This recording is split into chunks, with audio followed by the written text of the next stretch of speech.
Olá, seja bem-vindo a Neurodiálogos, um podcast que fala sobre neurociência e associa a vários assuntos do nosso cotidiano. Hoje eu tenho um prazer imenso aqui. Estou com um grande amigo, um super publicitário. Ele é professor de cursos de pós-graduação, ele é mentor, ele é o cara nessa área de publicidade, de criatividade, de neurociência da criatividade. Meu querido Tadeu Breta, seja bem-vindo, querido. Obrigado, João. Você sabe que ontem eu estava num evento e eu estava pensando assim, quando alguém fala o nosso currículo, a pessoa já fez isso, já fez aquilo, e eu estava aguardando para subir num palco, né? E aí eu olhei para o palco e a menina lá em cima, mestre de cerimônias, lendo o meu currículo. Eu confesso para ti que quando ela me pediu o currículo, até me passou pela cabeça, falei, acho que eu vou enviar uma versão reduzida. Mas não, enviei o que eu tinha, estava com pressa para variar. E aí ela estava lendo aqueles títulos todos, eu fiquei pensando, pô, o pessoal ouvindo, João, e aí eu falei, pô, agora esse cara, a hora que ele abrir a boca, ele vai ter que provar que ele merece, Esse que currículo. ele merece esse currículo. Aí você disparou aí falar, não, porque ele trabalha com isso, trabalha com aquilo. Eu falei, pô, esse podcast vai ter que valer a pena, hein, cara. Já está valendo. Vamos lá, vamos fazer valer esses títulos aí. Tadeu, primeira coisa que eu quero conversar com você, aliás, já era algo que eu gostaria de ter conversado até tomando um café com você. Você sabe que eu sou músico de formação, trabalho. Hoje em dia eu não trabalho mais com a música, mas trabalhei muito tempo. E eu percebo ali um gap de criatividade hoje da música. Isso é pesquisado, não significa que não tenham pessoas criativas, mas parece que se esgotou essa criatividade, parece que hoje a música ela está mais rasa, parece que ela não se utiliza mais de metáforas como usava. Isso parece ser um fenômeno. Eu quero te fazer uma pergunta. Você, como um especialista em criatividade, está com gente o tempo inteiro. A nossa criatividade está sendo abalada? Legal, João, uma pergunta que me fazem muito, principalmente em tempos de inteligência artificial. A gente chega lá nesse ponto, mas antes eu quero fazer esse recorte em relação à música, que é o foco da tua pergunta.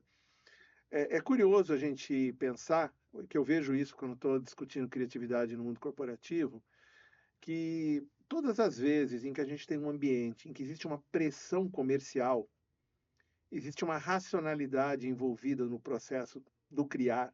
Por exemplo, vamos pensar na área de marketing de uma organização que é considerada uma área que precisa ter uma visão estratégica, que precisa ter aquelas sacadas em relação a um produto, a um serviço, a uma marca. Quando existe uma pressão muito grande por resultado, quando o que se busca é um número, geralmente essa objetividade que carrega geralmente os insights, os pedidos, olha, nós precisamos vender este produto, precisamos promover, ou seja, quando a criatividade é utilizada com o fim de retorno, e ela é muito utilizada com essa intenção, a gente percebe que as pessoas sob pressão, elas tendem a colocar menos em prática o que eu chamo de pensamento divergente. O que é o pensamento divergente? Depois a gente pode explorar um pouco mais, né? Eu vou ficar focado na resposta dessa sua primeira pergunta, que é muito bacana essa pergunta. É, aí o que acontece? As pessoas com aquela missão de produzir um resultado, muitas vezes quantitativo, se veem pressionadas e quando o nosso cérebro está pressionado por resultado, ele busca aquela solução que tem mais chance de alcançar esse resultado. Ora, uma solução que tem mais chance de alcançar um resultado, geralmente ela é uma solução já testada, é uma solução já conhecida. Talvez, e eu estou aqui conjecturando, talvez seja isso que esteja acontecendo na indústria da música, porque eu vejo acontecendo em outras dimensões mercadológicas, que é o fato de que deixe-me buscar uma solução que já é considerada vencedora, porque vai gerar o resultado que eu busco. Quando um compositor pensa numa música, eu vou compor, eu vou juntar um grupo, eu vou produzir, obviamente que ele está buscando que essa música seja ouvida, que essa música seja tocada, que essa música. Se o objetivo principal dele for gerar uma quantidade enorme de ouvintes, pessoas que o tempo todo colocam essa música lá como top one, né? Como a música mais ouvida, isso eu penso vai tirar desse compositor ou desse cantor talvez essa possibilidade dele fazer algo diferente. Porque, convenhamos, o diferente envolve risco. Envolve risco. Se eu crio um estilo de música muito diferente, que não é um estilo de música tão conhecido, ou se eu sou muito criativo na letra, se eu crio algo mais denso, será que eu vou ter o grande público? Será que essa música vai escalar? Então eu percebo que, de fato, nas artes, de uma maneira geral, existe a chamada arte que traz resultado, ou seja, que cria aquele fascínio. Muitas vezes a fórmula para chegar neste alcance, vamos chamar de alcance, é uma fórmula conhecida. E isso faz com que essa tua pergunta, né, que fala, pô, mas será que na música os compositores não estão usando mais metáforas, ou não estão usando mais figuras de linguagem? Convenhamos, a metáfora precisa ser decopada enquanto linguagem, enquanto figura de linguagem. Não é algo tão palatável. Eu preciso construir o entendimento da metáfora quando ouço a música. Será que é isso que a massa, que o grande público gosta de ouvir? Ou eu simplesmente crio um refrão repetitivo, algo que as pessoas cantam muito fácil, que não precisam entrar em nenhum raciocínio de desconstrução para entender? Então, perceba que os caminhos criativos são caminhos ousados. Caminhos ousados, muitas vezes, trazem aquele receio de que a minha obra musical, artística, seja o que for, não seja não apenas compreendida, mas não seja ouvida, que ela não traga o alcance que eu estou buscando. Essa é uma reflexão importante. Eu não tenho acesso a nenhum estudo específico sobre a música. O que eu posso lhe dizer é que todas as vezes em que algo foge do aspecto criativo, é porque está se buscando algo mais conhecido, algo que as pessoas já têm afinidade. Então, se algum compositor está nos ouvindo aí, quem sabe seja um momento de correr um pouquinho mais de riscos. Criatividade envolve riscos, né? Sim. E é interessante porque como você traz, a arte, ela teve um momento histórico onde ela era criada para gerar transformação. E a forma como você traz hoje, mercadológica, hoje a arte está ali para atender a sua vontade, a vontade do consumidor. Então, me faça a música desse jeito. É Uhum. interessante quando você traz. A metáfora, ela vai precisar de tempo, de racionalização, e num mundo extremamente rápido. Vamos falar dessa. Você tocou no assunto em tempos de inteligência artificial. Uhum. Né? Eu quero aí que você use toda a sua capacidade aí para compartilhar algo comigo. Quando a gente pega Miguel Nicoleles, um neurocientista brasileiro, fera no assunto, ele fala assim: ó, a gente está vivendo uma euforia, uma loucura com a questão da IA. E ele é um cara muito combativo, porque ele fala assim: nós não vamos ter uma IA geral, né? A gente tem a estreita, que é a que nós estamos usando, nós não vamos ter uma geral. E ele parte do seguinte princípio: nós não sabemos como nosso cérebro funciona. Nós não sabemos quais são as próximas etapas. Então, não temos como programar algo. Não existe essa coisa de, nós usamos 10% do nosso cérebro. Uhum. Para saber isso, é porcentagem. A porcentagem precisa de um todo para você saber o pedaço dela. Isso. Né? Ninguém sabe o que é um todo de 100% de uma capacidade cerebral para tirar os 10. O que você acha desse assunto? Você acha que nós vamos ter essa IA realmente ali com a mesma capacidade humana? Ou você acha que não? Você acha que o Nicoleles está certo aqui? É uma grande euforia. Eu, como pessoa que estuda criatividade, eu primeiro quero defender a ideia de ouvir diferentes vozes, né, a respeito de um tema. Então, quando você traz Nicoleles, eu penso que é muito saudável para uma conversa sobre um tema em que a maior parte das pessoas opta por um certo deslumbramento, esse fascínio pelas possibilidades que a tecnologia gera, e que se a gente olhar para trás, todas as formas de tecnologia ao longo da história geraram um certo fascínio, até aquelas que hoje a gente considera rústicas, né? Então, se a gente pega quando o primeiro telefone surgiu, e tem muita história envolvida nisso, você imagina você se comunicar com uma pessoa que está à distância. Então, naquela época, hoje o fascínio é voltado a um sistema de inteligência artificial que nos dá respostas para coisas que antes a gente precisava pensar tanto. Então, acho muito legal você trazer vozes dissonantes da maioria. Quando o Nicoleles fala que nós não vamos chegar a uma inteligência artificial geral, aquela que não é especializada, porque hoje, quando a gente trata de generativas, que são aquelas que estão mais próximas da gente, existem muitas aí, geradoras de texto, geradoras de imagem, geradoras de música, já que a gente estava Sim. falando de música há pouco, a gente até desconsidera o fato de que a IA, enquanto machine learning, enquanto aprendizado de máquina, já existia há um bom tempo. A gente já tem celular embarcado no nosso smartphone, inteligência artificial embarcada no nosso smartphone há bastante tempo. Sim. Aquelas IA generativas que estão mais próximas do nosso dia a dia, elas provocam um fascínio enorme. Todos os estudos a que eu tive acesso dizem que antes de 2030, portanto, estamos falando aí, o Sam Altman da OpenAI, ele tem uma base prática de execução, até porque ele é dono hoje da empresa que produz a IA mais acessada, que é o ChatGPT. Ele afirma que até 2029, ou seja, nós estamos falando aí em 4 anos, que nós teremos sim uma IA que não é especializada, por exemplo, em gerar texto. Uma IA que vai fazer todas as atividades. Eu não vou precisar entrar no Suno, por exemplo, para produzir música. No chat GPT, para fazer textos. Não vou precisar entrar no Midjourney para produzir imagens, ou em outra IA que seja. Uma IA que faz tudo.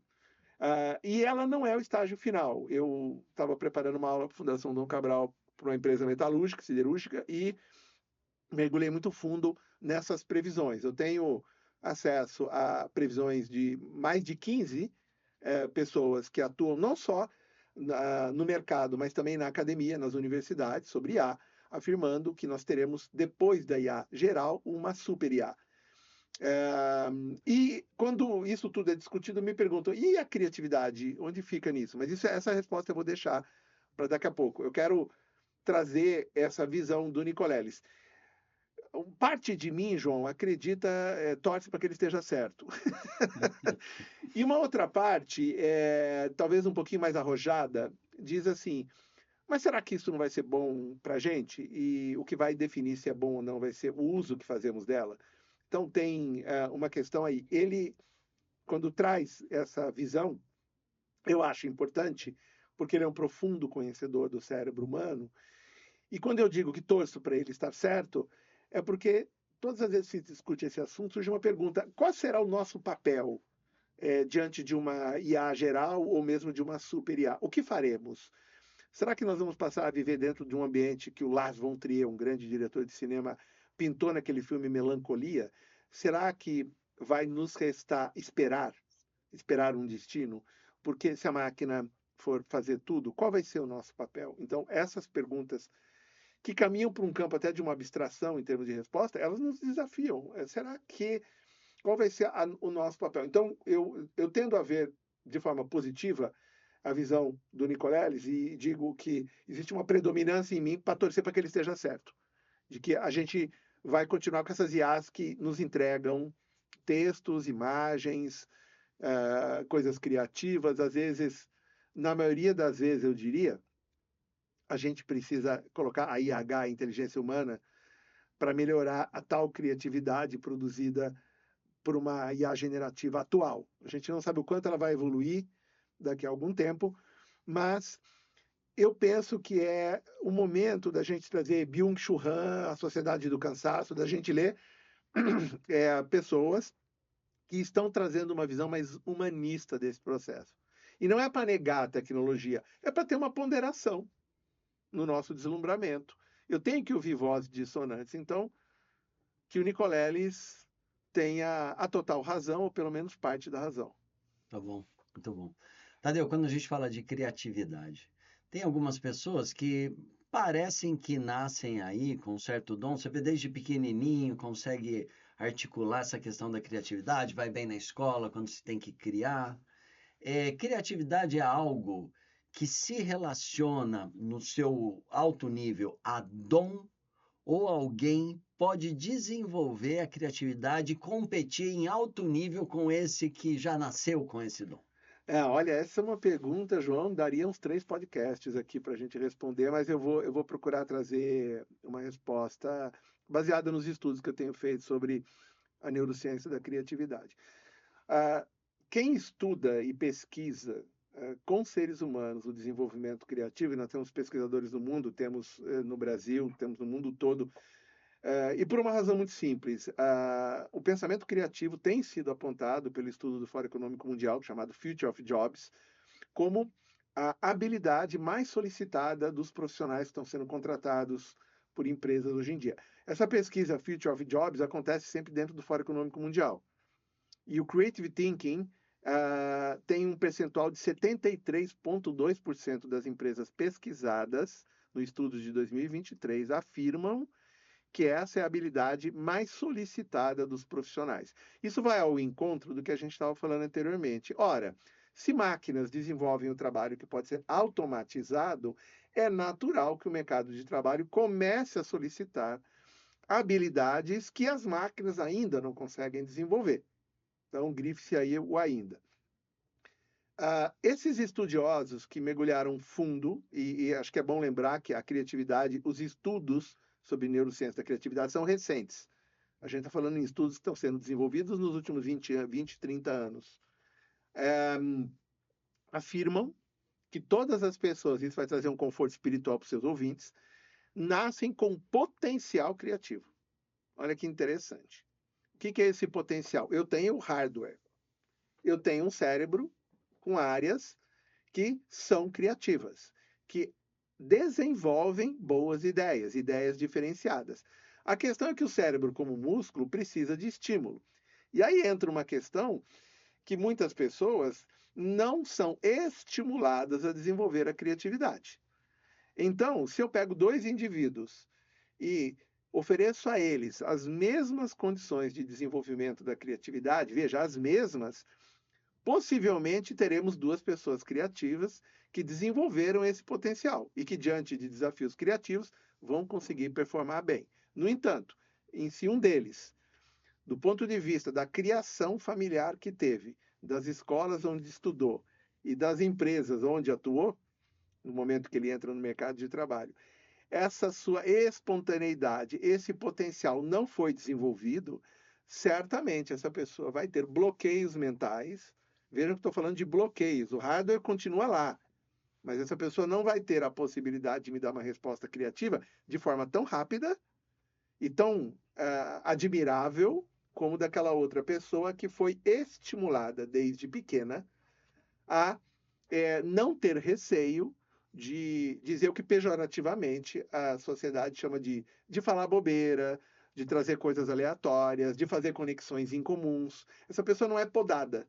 E isso começa cedo no ambiente familiar, quando uma criança ressignifica o mundo, reelabora e tem duas atitudes possíveis. O pai e a mãe dizer, para de falar bobeira e trazer a criança para uma racionalidade, não deixar com que a intuição dela entre em jogo. E existem pais, esses são os abençoados, que dizem, genial, continua desenhando, eu quero ver o seu desenho. Continue criando sua música, continue se apaixonando pela arte, continue se apaixonando pela física, pela química, porque a criatividade não nasce só das disciplinas ligadas à arte. Eu posso ser um matemático muito criativo, como Lewis Carroll, que escreveu Alice no País das Maravilhas, e que todo mundo fala, como assim o Lewis Carroll? O que ele tinha a ver com matemática? Ele tinha formação em matemática. Então era matemático e cria uma obra muito criativa que até hoje está sendo entendida. O que ele quis dizer com Alice no País das Maravilhas. Então, veja que o ambiente externo, isso que eu quero chamar a atenção, tem um peso muito grande na formação criativa do indivíduo. E esse ambiente externo é formado pelos círculos sociais com os quais nós convivemos. O primeiro deles e primordial é a família. Depois eu tenho um desenvolvimento escolar, e veja que interessante, de 0 a 6 anos, eu estou no maior nível de neuroplasticidade cerebral. Então, perceba que isso é muito forte, porque se eu não estimulo a criança nesta fase, de 0 a 6 anos, possivelmente, essa vai ser uma criança que vai utilizar o seu raciocínio quantitativo e outras áreas do cérebro muito bem, porque ela está sendo estimulada de forma lógica, o pensamento lógico. No entanto, o pensamento criativo fica ali aguardando, né, o seu alimento e não recebe. E aí, não vou dizer que ele vai morrer por inanição, porque ele nunca morre, mas ele fica ali como que apagado. É uma área do cérebro não estimulada. Então, quando nas empresas o pessoal diz, Tadeu, Eu tenho técnicos maravilhosos aqui, especialistas, que têm um raciocínio quantitativo maravilhoso, mas quando vão partir para uma proposta de inovação, não conseguem. Possivelmente, quando a gente vê o histórico dessa pessoa, ela sempre viveu dentro de uma lógica, de uma racionalidade, de uma concretude, ela é factual, né, como a gente costuma dizer, ela se apega a fatos. É muito importante a gente trazer isso, porque isso mostra por que, muitas vezes, que dois indivíduos, um desenvolve a sua criatividade de maneira maravilhosa e o outro não. E existe um equívoco que é, muitas vezes, atribuir isso apenas a questões intrínsecas. O sujeito nasceu sem criatividade. Não é verdade. Ele nasceu com o potencial. Ele não encontrou espaço no mundo para que essa criatividade fosse estimulada. Então, portanto, a forma correta de se colocar é, quando me perguntam, Tadeu, todo mundo nasce criativo? Eu respondo, todo mundo nasce com potencial criativo. O desenvolvimento desse potencial vai depender de uma série de circunstâncias. Seus ouvintes agora já sabem, e eu não estou recomendando a ninguém que brigue com a família, que faça uma reunião. Olha, você me criou dentro de uma redoma e tudo que eu pintei a parede, você me xingou porque eu sujei a sua parede e eu estava ali podia nascer um Van Gogh, podia estar nascendo um Rembrandt, um Renoir, e você podou a minha criatividade. Então perceba que essa tentativa de nos colocar nos trilhos e não permitir que a gente pegue atalhos e que a gente coloque a nossa imaginação a serviço do mundo, faz com que o nosso cérebro vá ficando muito forte e desenvolvido numa área, como se eu trabalhasse numa academia apenas um braço e deixasse o outro ali. Naturalmente, que aquele braço mais trabalhado vai ficar mais forte e o outro vai ficar como um braço normal. O cérebro também. Eu tenho áreas que são estimuladas, que ficam muito boas, e outras estão ali dormindo, aguardando um momento. A grande questão, e eu fecho a minha resposta com esse ponto, é, como disse anteriormente, o mercado de trabalho agora, o mundo do trabalho, está exigindo que aquela área que está adormecida acorde. E aí? Sim. Estamos diante do quê, né? Exatamente. Eu tenho a impressão que o brasileiro, falar do Brasil, né, que é um lugar que eu conheço aqui, que a gente tem uma criatividade ligada ao nosso córtex motor Uhum, incrível. uhum, Porque se você parar para pensar, cara, você pega o futebol. sim. O futebol, o brasileiro é muito criativo no futebol e às vezes é um menino que vem de uma comunidade que não teve acesso à cultura ou básica, cultura básica, teve acesso a pouco processo cognitivo, mas tem uma criatividade intrínseca ali. Você pega o cara do skate, o Brasil é super aí no skate, no surf. Quer dizer, áreas que precisam de muita criatividade que o brasileiro mostra essa criatividade motora, né? Mas, Tadeu, você me falou aí do Alice no País das Maravilhas, aí veio, veio uma lembrança que eu tive aqui. Várias vezes eu já li. Cara, e se eu tiver errado, se for o Mágico de Oz, você me corrija. Mas eu tenho quase certeza que é o Alice no País das Maravilhas. Que tem uma história que havia uma repressão contra as drogas muito forte nessa época. E que o escritor, de alguma forma, ele foi meio Chico Buarque na época da ditadura. Que ele meio criou aquilo, o Alice, para fazer uma contrapartida disso, para provocar de forma lúdica o que estava acontecendo. Você sabe dessa história ou não? Não, não, eu ainda não vi nenhuma inferência ou nenhuma fala trazendo essa relação entre uma história que dá a impressão realmente que se o meu animalzinho sai correndo, entra num buraco, eu vou atrás dele e caio num mundo fantástico, em que tem hora que eu estou grande, tem hora que eu estou pequeno, e eu encontro personagens que são opostos, né? Eu encontro uma rainha de copas, ou seja, e seus soldados de baralho gritando: cortem-lhe a cabeça. Encontro um gato que ele se desmonta todo, encontro um chapeleiro que toma chá e que tira o chá da cartola. Minimamente, quando a gente olha um trabalho como esse, a gente fala: bom, o Lewis Carroll estava sob efeito de alguma coisa. Há uma discussão, João, muito forte sobre se nós estimularmos o nosso cérebro com alguma substância psicoativa, seja ela lícita ou ilícita, se isso produz criatividade.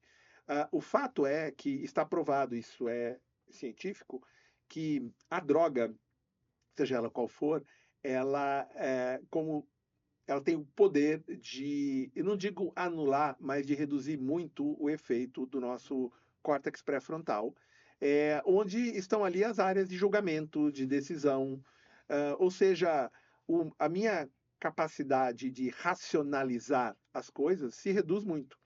Então, e quando isso acontece, eu tenho espaço para colocar em ação um lado do cérebro que eu metaforicamente chamo de lado toca Raul, né? Que é o nosso lado mais lúdico, que elabora conexões incomuns. No entanto, quando a gente vai ver, por exemplo, na história da própria música, documentários sobre bandas, o processo criativo de bandas, e eu já assisti o processo criativo do Metallica, de Eric Clapton, do Pink Floyd, a gente nota o seguinte: o pessoal sempre gostou de ser estimulado por essas substâncias, mas a gente percebe que não é necessariamente o efeito da substância que traz aquela letra ou aquela melodia totalmente diferenciada. E por quê? Porque os estudos que eu li mostram que a partir de de uma determinada quantidade, por exemplo, de um alucinógeno que se usa, que em vez de ajudar na criatividade, o material gerado é tão confuso que não acontece nenhum tipo de conexão. Ele caminha para um nível tão ilógico que a obra, seja ela qual for, o produto do pensamento, será incompreendido por 99,9% da espécie humana. E por quê? Porque o nosso cérebro tende a buscar uma lógica numa estrutura. Eu posso usar metáforas, eu posso contar uma história, mas por mais surreal que aquela história seja, o meu cérebro consegue atribuir algum sentido. O que se afirma é que, dependendo do volume de estímulo que você buscar numa substância, o resultado é incompreensível. E aí passa a ser o resultado apenas do uso da substância. Então, o que se percebe, eu assisti um documentário em que a pessoa disse assim: eu até uso, mas eu não uso para compor. Eu uso quando eu estou feliz depois de ter feito uma música fantástica. Eu uso quando estou conversando com o meu grupo. E então, mas no momento em que a gente vai efetivamente transformar uma ideia numa obra, eu prefiro não estar movido por esses estímulos. Eu não estou dizendo que não seja possível compor algo utilizando uma substância, repito, seja lista ou ilícita, mas também não estou nem recomendando, né? Estou dizendo que o que eu entendo é que chega num nível de confusão cerebral que o que eu produzo é apenas a confusão e não algo que poderia ser chamado de obra. Lewis Carroll, quando a gente lê o livro Alice no País das Maravilhas ou assiste um filme, em que geralmente no filme a gente perde muitas das nuances que estão no livro, então quem está nos ouvindo, leia o livro, depois assista o filme, não o contrário, a gente percebe que, por mais surreal que seja a história, tem muitas camadas de mensagens por trás daquilo. Então, a Alice é muito insegura, ela tem uma insatisfação com o mundo burguês no qual ela vive. Vamos lembrar que ela está numa festa, quando ela foge e vai para o jardim, porque ela viu o coelho. Então, tem ali toda uma questão de um confronto entre a minha imaginação e a minha racionalidade. Quando ela entra naquele mundo, ela precisa se autoafirmar, ela precisa se provar que os seus argumentos têm razão de ser.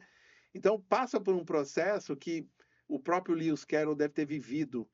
Há quem diga que Alice, ele baseou a história em uma menina que, de fato, ele conhecia e que ele resolveu transferir isso, mudou o nome, enfim, e virou a obra. Então, por outro lado, João, acho que é interessante a gente lembrar que essas leituras que se fazem de obras e a atribuição de determinados fatos, como esse que você trouxe, não deixa de ser um exercício de imaginação criativo. Mas quando você pergunta para a pessoa onde você leu isso, onde você encontrou essa informação, geralmente a pessoa ela não tem a fonte. Foi alguém que teve a ideia. Foi alguém que teve a ideia. Então, nós somos, os seres humanos são muito reprodutores de um conhecimento que nós não sabemos, uma informação que nós não sabemos qual é a gênese dela, onde ela nasceu. A gente reproduz, faz as nossas modificações. Então, é muito comum que vira e mexe, que alguém conte uma história e muda a história para poder enriquecer a sua fala, mas quando eu pergunto, mas onde nasceu isso, a pessoa não tem uma base. Então, eu percebo que muitas vezes é muito exercício de imaginação. Assim como na música, na poesia, tem algumas lendas, por exemplo, a música Lucy in the Sky with Diamonds, que composta por John Lennon, né, pelos Beatles, conta-se toda uma história em torno dessa música, assim como o Submarino Amarelo, conta-se histórias. E eu li sobre, eu fiz como ator uma peça sobre John Lennon e estudei muito John Lennon. E, na verdade, Lucy in the Sky with Diamonds foi uma interpretação dele sobre um desenho que o filho dele trouxe para casa de uma amiguinha de escola chamada Lucy. Quando eu já ouvi, João, cada história sobre Lucy in the Sky with Diamonds, a Lucy no céu com diamantes, eu já vi cada interpretação disso. Então, assim, eu não podo, porque eu acho assim que é a imaginação da pessoa. Mas quem lê a história sabe que foi um desenho que o filho do John Lennon trouxe para casa da amiguinha chamada Lucy. Não tinha nada demais. A menina se desenhou ali, usando a imaginação da criança, e as interpretações disso são surreais. Eu vi gente em palestra falar, não, porque a história por trás disso, aí inventa uma história. Então, eu recomendo assim a todo mundo que está nos ouvindo, João, que quando você ficar sabendo de algo, quando alguém te contar algo, vai investigar, você vai descobrir coisas muito interessantes sobre a realidade. Sim, sim. Eu me lembrei agora do Scooby-Doo, né? Scooby-Doo e o Salsicha. Scooby-Doo, os velhos fantasmas estão sempre com fome.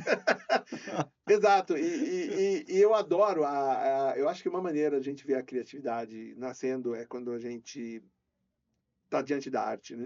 A Sim, arte tem uma liberdade mais que as ciências duras, como a gente chama, física, química, biologia, tem criatividade ali com certeza. A natureza é criativa por si só. Mas quando a gente entra na arte, a gente descobre, ali você consegue entender o quanto do humano está ali. Né? A gente consegue fazer isso na física? Com certeza. Alguém teve que ser criativo e a gente conhece físicos altamente criativos, então Einstein é um deles. Uh, Nem sempre essa criatividade foi usada para o bem, e aqui não tem uma crítica ao Einstein, aquela a imagem dele ter sido o criador, né, o que pariu a bomba atômica. Eu recomendo assistir Oppenheimer, tem uma, uma cena muito interessante ali e que põe o Einstein como aquela pessoa que, de fato, estudou uma parte da física que foi apropriada pelo Oppenheimer, que surgiu aquela famosa frase, agora eu sou o destruidor de mundos, né? Em que Oppenheimer, depois de ver aquela explosão toda, diz. Então, eu penso que a arte nos possibilita essa leitura mais requintada do processo criativo. Não que as outras ciências, as chamadas ciências duras, hard sciences, não permitam. Eu gosto muito de estudar os impressionistas e expressionistas, porque eles foram os artistas que ousaram quebrar uma forma de arte que era uma forma de arte conservadora, de retrato de reis, quando a gente olha um Rafael, um Tiziano, a gente se espanta com a qualidade de um retrato pintado à mão. Mas, de repente, a gente vê, quando chega num impressionista, num Monet, num Rembrandt, num Renoir, que olha e fala, não, eu não vou pintar a perfeição, eu vou pintar o que os meus olhos estão vendo. Quando você vê Van Gogh pintando a noite em Paris, não tem nada de exato ali. Aquilo é a esquizofrenia dele sendo transformado por olhar dele. Então, quem eu li a biografia de Van Gogh, ele sempre foi atormentado, mas ele canalizava na arte a sua forma de continuar nesse mundo, de se colocar nesse mundo. É maravilhoso, né? Se você lê o processo criativo do Van Gogh, que era um processo criativo muito baseado nas aflições que ele tinha. Assim como foi Salvador Dalí também, sim. Que trouxe o surrealismo dentro de uma visão de todos os dramas que ele sentia por ser homossexual, de todo aquele drama, e vivido numa época em que isso era quase que como uma punição, e de repente ele começa a fazer uma leitura de mundo extremamente ousada, e depois foi sucedido por Magritte, né? Eles foram contemporâneos de certa forma. Então, ali, quando eu olho a arte, eu falo, cara, que maravilhoso isso, né? como a pessoa se colocou ali diante do seu, a sua vida transportada por uma forma de arte. Então, eh, a arte é uma das maneiras, até para a gente quebrar esse preconceito de que a pessoa nasce artista, ela é criativa. Se não nasceu artista, não é criativa. Tem que romper com isso, porque, repito, existem pessoas criativas em todas as áreas do conhecimento, sem exceção. E eu trouxe a matemática, porque geralmente a matemática é tão lógica, uma ciência tão exata, que as pessoas dizem assim, não, é impossível matemático ser criativo. E conheço muitos matemáticos criativos e que estão aí ajudando o mundo a ser melhor por meio da matemática. Ô, Tadeu, eu estou terminando um livro, você vai ser um dos primeiros aí a vê-lo, a lê-lo, né? Sim. E que eu falo de verdade. Eu não vou falar o título agora, já até comentei esse título com você, mas é um livro onde traz a primeira afirmação que você trouxe quando você fala de uma pesquisa, que todo mundo nasce com capacidade criativa. No livro, eu digo que nós somos seres criativos, Uhum. que esse cérebro, ele veio para criar e que estamos criando o tempo todo. Então, você, Tadeu, se eu conseguisse entrar aí dentro da sua cabeça, eu teria o Alice no País das Maravilhas do Tadeu. Uhum. Se você entrasse na minha, e que é só isso que nos resta, essa Uhum. criatividade e interação. Uhum. Então, que quando nós olhamos para, às vezes, por exemplo, eu dando uma aula de psicologia, aí eu vou lá e explico o Freud, a psicanálise. Depois eu falo da psicologia analítica de Jung. Depois eu falo da teoria dos esquemas do Jeffrey Young. E aí o que, que o aluno quer saber? Professor, qual desses é o verdadeiro? Eu falo, o verdadeiro não existe. A Uhum. única verdade que existe é que nós estamos criando o tempo todo. Então, o que nós temos... Eu penso assim, Tadeu, sabe aquele universo de pixel? Ainda é pixel hoje ou já mudou Não, esse... é pixel. É como se esse universo fosse assim, milhares de pixels. Você nasce aqui embaixo e você tem que chegar lá em cima. Não é que tem, você tem a possibilidade de chegar lá em cima. Uhum. Tem gente que veio, criou o próprio caminho, e que ele fala para você, se você não quiser fazer muito esforço, eu tenho um caminho já que você segue, e você segue por ele. Uhum. Facilita a sua vida, você tem mais tempo para o lazer. Por outro lado, você tem que tomar cuidado para não se sedimentar aí e ficar preconceituoso, olhando lá para o caminho do outro, falando, não, não é por aí, é por aqui. Mas que estamos o tempo todo criando a nossa caminhada com essa quantidade imensa de dados. Que o único V maiúsculo é você não tem uma verdade com V maiúsculo. O que você Uhum. acha disso? Eu acho, eu comecei essa minha fala, né, defendendo as vozes, deixa eu escolher um adjetivo saudável aqui, as vozes dissonantes em relação a tudo, isso vai ao encontro do que você traz.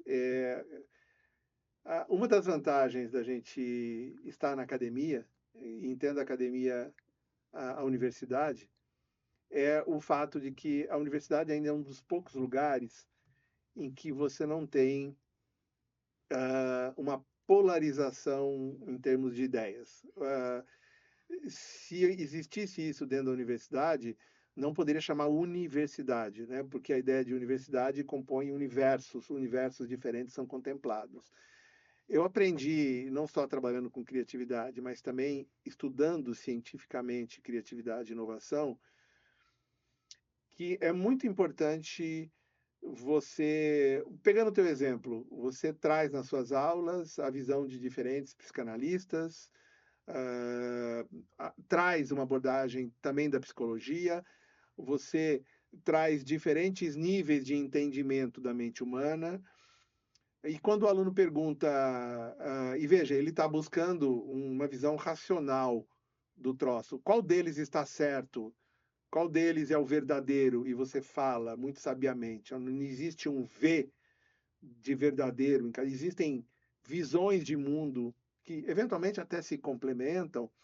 Eu acho uma resposta muito madura, que vai ao encontro da visão científica. A ciência, ela busca provar com fatos as coisas, mas no momento do desenvolvimento da ciência, eu trago no meu artigo, na minha dissertação, na minha tese, eu trago diferentes visões. E por quê? Porque eu quero mostrar que não existe apenas um pensamento em relação a algo. Isso vai ao encontro da ideia do ser criativo. O pensamento divergente que eu citei, que foi um conceito trazido a nós pelo Joy Paul Guilford, que foi um psicólogo americano nos anos 70. Ele disse o seguinte: para você produzir boas ideias, você precisa gerar muitas alternativas para solucionar um problema ou para aproveitar uma oportunidade. Porque quando eu gerar muitas alternativas divergentes entre si, então o pensamento divergente não significa eu divergir do João apenas, significa eu gerar muitas soluções, muitas, quanto mais melhor, para algo, sendo que essas alternativas elas são divergentes entre si, não são variações do mesmo tema. Quando eu olho para a minha massa crítica de possibilidades, eu tenho muitos caminhos diferentes. E depois de eu gerar essa massa crítica, eu faço escolhas, e aí surge o pensamento convergente. Então, o estudo do Joy Paul Guilford mostra para a gente que da quantidade sai a qualidade. Eu preciso ter muitas alternativas para encontrar, entre elas, uma ou duas criativas que solucionam o meu problema. Isso vai ao encontro da ideia que você traz. Se eu estou estudando algo, eu não posso me ater apenas àquele autor ou àquela autora cuja ideia, cujo pensamento combina com o meu. E por quê? Porque eu tenho uma tendência a fazer isso. Porque eu olho para alguém e falo, nossa, eu estou certo porque alguém melhor que eu disse. No mundo da criatividade, eu estou, por exemplo, fazendo uma sessão de ideação num grupo. Vamos supor que 9 pessoas entre 10 acharam uma das ideias melhor. E uma pessoa pega e fala, olha, eu discordo, apenas uma. Eu acho que esse aqui é o caminho. Eu tenho que ouvir as razões dessa pessoa e as emoções também, porque o fato de nós sermos uma maioria, de 9 pessoas terem escolhido um caminho, não significa necessariamente que estamos certos. Quando a gente olha para o senso comum, fala, mas são 9 cabeças e só um que foi contra. Primeiro que ele não foi contra, ele só trouxe uma outra visão daquilo que está sendo colocado na mesa. Estatisticamente, eu teria uma tendência a dizer, não, peraí, são 9 contra 1. Mas em criatividade não se trata de votar. Se trata de eu... Me fale mais sobre isso. Porque eu quero investigar por que justamente uma pessoa, dentre 10, pegou o caminho contrário. Será que essas 9 não estão adotando o espírito de manada? Eu estou seguindo um grupo só porque o outro falou e eu tenho alguém que tem uma posição hierárquica na mesa mais respeitada. Se, bom, ele é meu gestor, minha gestora, então eu vou na ideia dele. Aquele outro ali que foi contra é alguém que não tem tanta relevância hierárquica assim. Pois bem, o mundo da criatividade nos mostra que sim, aquela única pessoa que teve uma ideia diferente pode ser ela a correta. Ela viu algo que as outras não viram. Então, essa visão de que nas áreas do conhecimento eu devo ter contato com diferentes vozes que falam sobre algo, diferentes vozes que tragam diferentes visões. Não é só a voz é diferente, mas não é a pessoa que é diferente, mas ela também pensa diferente. Porque é dessa massa crítica que surge uma decisão mais bem pensada, mais amadurecida. Tanto que eu digo para as empresas, você quer montar grupo de inovação? Pega pessoas de áreas diferentes, de gêneros diferentes, pessoas que têm formações diferentes, idades diferentes, visões de mundo diferentes, condições sociais diferentes. Os grupos heterogêneos são aqueles que produzem coisas mais inovadoras. Grupos homogêneos, não. Então, é aquela história, João. Quanto mais misturado, melhor. É isso. É exatamente isso. Você sabe o que é interessante que eu vejo aí no SET Analítico, no consultório, uma visão da criatividade, que eu não sei se você tem acesso a isso, porque me parece que você está sempre trabalhando pessoas com essa criatividade positiva, de levá-las a um estágio melhor. E às vezes eu vejo no SET Analítico uma criatividade que eu vou chamar agora aqui de, não sei se existe isso, mas de criatividade negativa, que é o quê? O fulano, ele usa aquela capacidade de cineasta para inventar uma história dentro da cabeça dele para ele sofrer. Ele incrível, sei lá, vou pegar um exemplo, sei lá, um cara que ele é desconfiado, ele tem lá um esquema de desconfiança. Aí ele chega para mim e falou, João, minha esposa está me traindo. E eu falo, cara, quais são as evidências? E aí ele conta um filme incrível, um roteiro que você fala, mas tem que ser muito criativo para se permitir acreditar nessa história e entrar no buraco da história que cria, né? Você acha que tem esse papo de criatividade negativa também? Tem. Eu citei há pouco uma frase, eu usei, se a criatividade fosse usada para o bem, né? De fato, a gente vê que o ser humano, em inúmeros momentos da sua história, a gente olha para trás, a gente vê exemplos todo dia. Nesse exato momento que eu estou falando, acho que tem muita gente usando esse poder criativo de uma maneira que não é para o bem. Vamos colocar assim. A gente vê a inteligência humana, a inteligência criativa sendo usada para produzir guerras, para produzir diferenças sociais, enfim. A gente poderia aqui ficar horas, dias falando sobre. Eu citei um exemplo aqui, né, do uso da fissão nuclear para se construir uma bomba, um armamento, sendo que originalmente ela foi pensada como uma fonte de energia, simplesmente. E o projeto Manhattan é curioso ver que os investimentos das nações em inovação crescem assustadoramente quando tem um conflito. Eu já vi textos defendendo a ideia de que, por mais que a bomba atômica tenha proporcionado a tragédia que proporcionou, lembrando que ela ainda está aí, né? A gente não deve se referir a ela como algo apenas uma possibilidade do passado, mas hoje o poder nuclear das nações é muito maior. Eu já vi textos e pessoas muito lúcidas dizendo que esse era um preço que a gente tinha que pagar para poder colocar em prática uma invenção tão poderosa. Eu tomo a liberdade de discordar. Eu penso que a bomba não precisaria ter explodido para a gente saber como usar bem a energia nuclear. Isso também é polêmico, por uma série de questões, né? O uso de energia nuclear. Hoje se discute tanto energia limpa e eu vou nessa direção. Mas esse exemplo, por ter sido tão catastrófico, ele acaba, de certa forma, apagando um pouco o fato de que a gente tem muitos exemplos de uso da criatividade num sentido negativo. A professora Shirley Carson, de Harvard, ela fez um trabalho de doutorado dela que gerou um livro chamado Cérebro Criativo.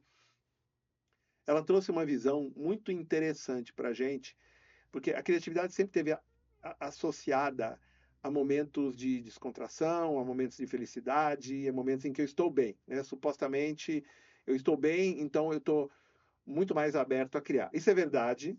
Quando a gente viaja, a gente está num lugar bacana, e eu sei que você gosta bastante de viajar, né, João? Nós somos fãs, né, de trilhas, de cachoeiras, de lugares próximos da natureza, de que nossa cabeça está a mil, a gente está se encantando com tudo aquilo que está diante da gente, a nossa cabeça vai criando, a gente vira poeta, a gente começa a tirar fotos maravilhosas, a gente vê a arte local de um lugar, a gente fica, enfim, fascinado com aquilo, a simplicidade dos lugares. E aí a gente pensa assim, é nesse estágio, é nesse estado e nesse estágio da minha vida que a criatividade se mostra mais evidente. O estudo da professora Shirley Carson, que está nesse livro chamado Cérebro Criativo, ela defende a ideia de que não apenas nos momentos de alegria, de êxtase, que a gente cria. Existe um modo cerebral, que ela chama do modo cerebral transformar. O modo cerebral transformar prova que em momentos de crise, em momentos de dificuldade, o nosso cérebro, se utilizado de maneira positiva, pode nos ajudar a levantar a poeira e dar a volta por cima, né? Sacode a poeira e dá a volta por cima. Porque muitas vezes a gente vê que algumas pessoas, diante de um dilema, diante de um problema, de uma catástrofe pessoal, elas extraem dali a força criativa para se reinventar. Então, esse é uma fala importante, porque se a pessoa não consegue fazer isso, possivelmente ela vai para o outro lado. Aí Nietzsche já havia dito, se você olha muito para o abismo olha para você, né? Eu gosto muito, embora Nietzsche tenha uma relação com a morte quase de uma paixão, ele é nihilista, ele tem aquela visão, né, assim, de que é preciso olhar a nossa tragédia nos olhos, então assim o mundo foi criado. Veja, em um mundo que a gente discute tanto psicologia positiva e até um conceito de positividade tóxica que nasce daí, ter contato com uma visão de Nietzsche, eu acho muito legal, porque não pode ter só açúcar nessa discussão, né? A gente tem que ter um pouco de fel, né? A gente tem que ter um pouco do amargo.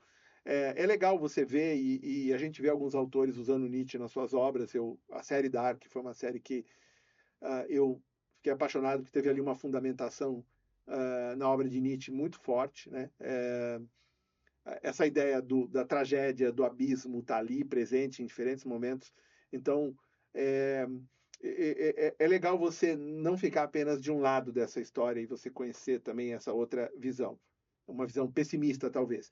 Então, essa ideia que a professora Shirley Carson traz, do modo transformar, da gente canalizar a nossa tragédia para o bem, eu penso que é uma porta de escape para Nietzsche, né? Quando a gente vê que alguém diz, não, você pode pegar a sua tragédia pessoal e canalizar como uma transformação pessoal. E, de certa forma, João, o seu trabalho ajuda nisso, né? Quando a gente grava um podcast chamado Neurodiálogos, isso, muita gente que vai ouvir vai falar assim, pô, peraí, então se a criatividade pode me salvar e eu tenho esse potencial, eu vou buscar meios. E tem um dado interessante, indo para o lado do empreendedorismo, da criatividade, daquela pessoa que se reinventa, perdeu o emprego de muitos anos e se vê sozinha no mundo sem amparo, e ela resolve empreender. O ecossistema brasileiro de inovação é muito forte. Existe uma imagem, o brasileiro é empreendedor por natureza.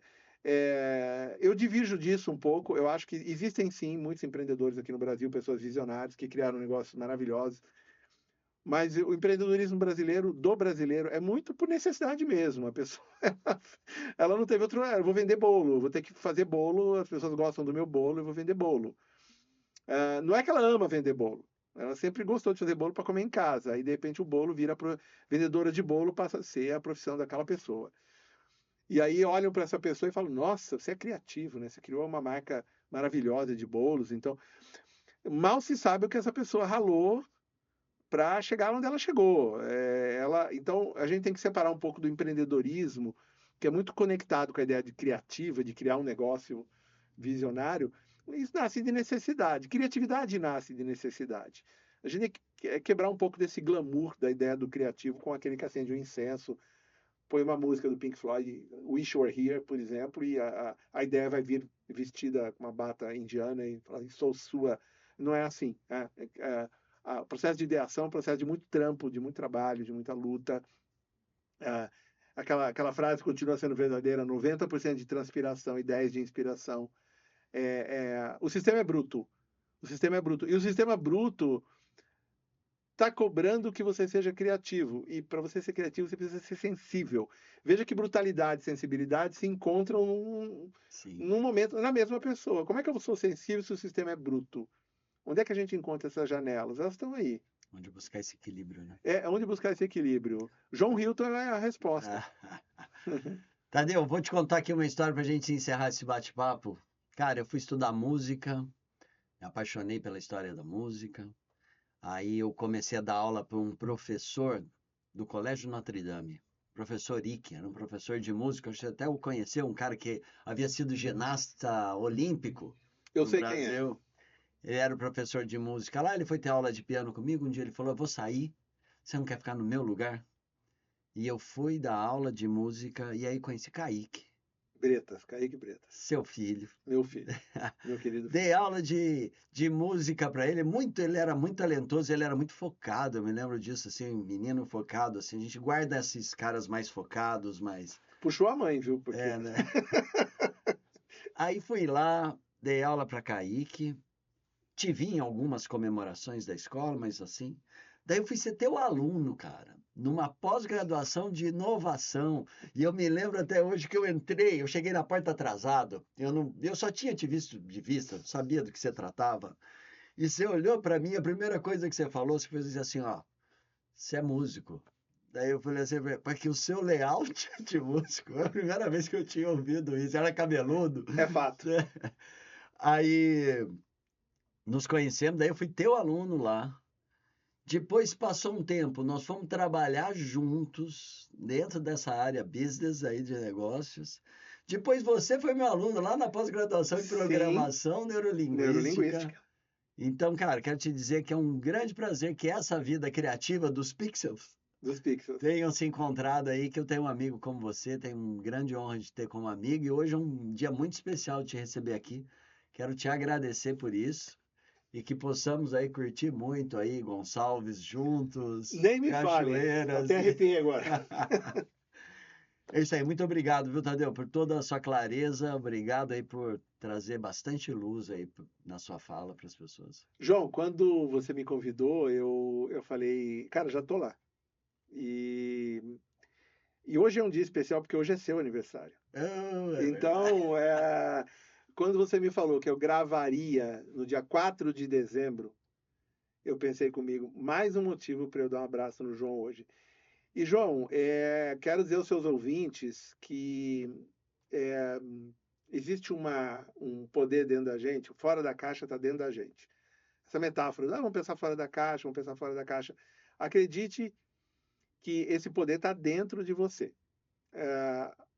E um dos caminhos para a gente ver esse poder sendo manifestado é a gente ter essa crença de que a gente consegue efetivamente encontrar saídas.